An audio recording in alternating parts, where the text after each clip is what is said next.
Türkiye! Prenses Türkiye! Altı yıllar!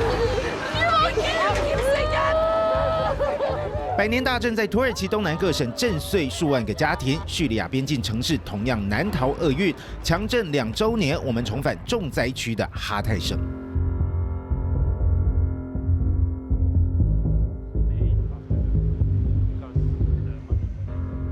连串拱形穹顶组合而成的建筑成为显著地标，这是土耳其雷伊汉勒市的台湾中心。2023年初，土耳其叙利亚大地震，台湾中心是当地唯一运作的灾民避难所，因而声名大噪。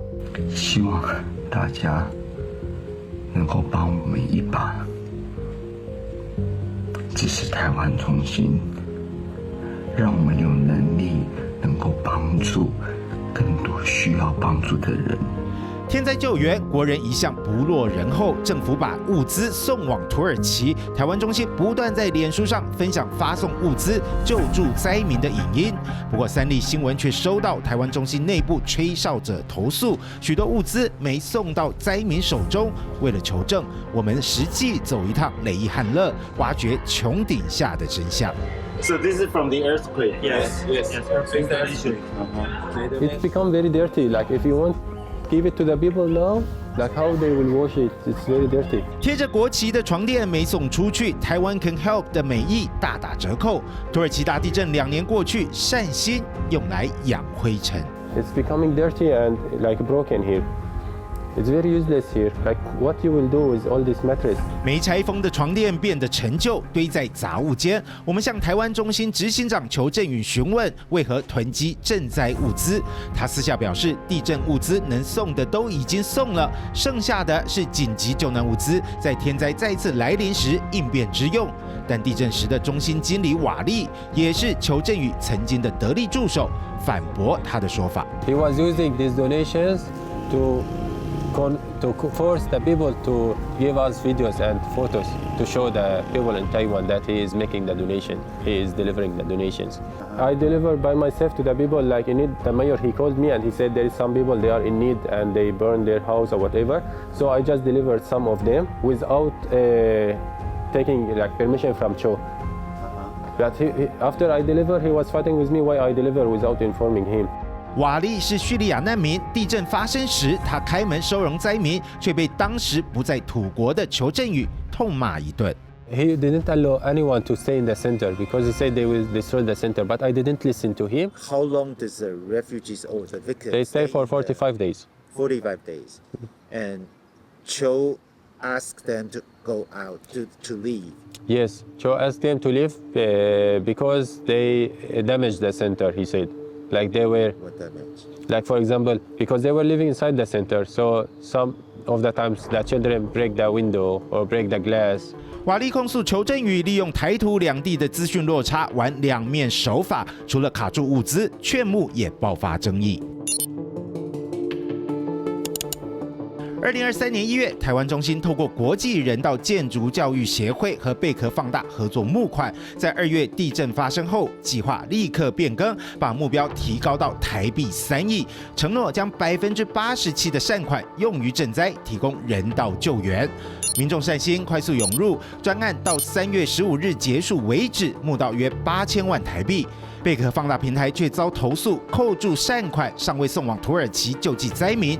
平台澄清，因为国际人道建筑协会曾被控违法劝募，把钱暂时扣住，是为捐款把关。像现在就是我们定期出款的话，就是每个月大概40到50万台币，那就是属于定期定额，每个月新进来的款项。我们的目标跟立场都是希望今年年底就可以根据他们的使用计划，把所有的款项拨完毕。进一步调查发现，除了贝壳放大募得8000万，台湾中心自行募款也有超过6000万入账，总计台币1亿4600多万。但地震2周年，台湾中心只公布过一次支出明细，在2023年10月底前花掉台币5000多万，其中4000万资助台湾中心各项工程，号称新建了收容灾民的中继屋、永续水电系统以及洗衣室。但到了现场，只见粗略的永续水电系统。Construction, electricity work, very dangerous. Next to it, the children playing football. This is the electricity room, okay? So, and you know, as you see in the center, there is a lot of children, okay? So, as a safety, Okay, if you just touch this and make like that, the door is open. Okay, so you open the door, and if you just touch here, you die. You can see here the electricity. If you just go closer there, you will die. 电机施工品质混乱，旁边木材以及床垫等易燃物都是没有捐出去的赈灾物资，整栋建筑的电线电缆也裸露在外。All of these are metal.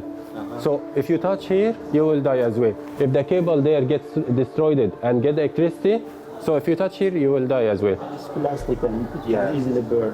供电工程安全意识不足，企业捐赠的太阳能板也积了厚灰，发电效率势必打折扣。善款支出明细列出的中继屋和洗衣室则不见踪影。邱振宇在土国大学建筑系任教的学生陪同我们直击，也提出善款使用的各种疑点。After earthquake, we almost collect 6 million USD. So within 6 million, you can build another 2 center. And it's like almost 2 years after the earthquake happened here, but we just complete 9 units, and half of them are empty right now, no furniture inside. And those 5 units founded by another institutions actually, not from the earthquake donation.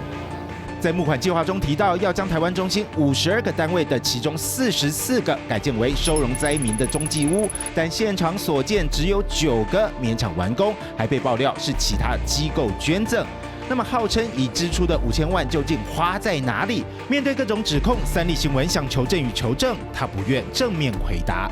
白纸黑字写清楚了，竟然是有这么多疑问，白纸黑字写清楚很简单，没什么困难。那我问一个，我不会回答你任何问题的，现在好。根据邱振宇的要求，三立新闻向他提出约访以及针对疑问请求解释，都没有得到他正面回应。而台湾中心透过脸书在2月20日发布律师声明，声称有志工侵占资产并造谣，但并未揭露指控的志工姓名和细节。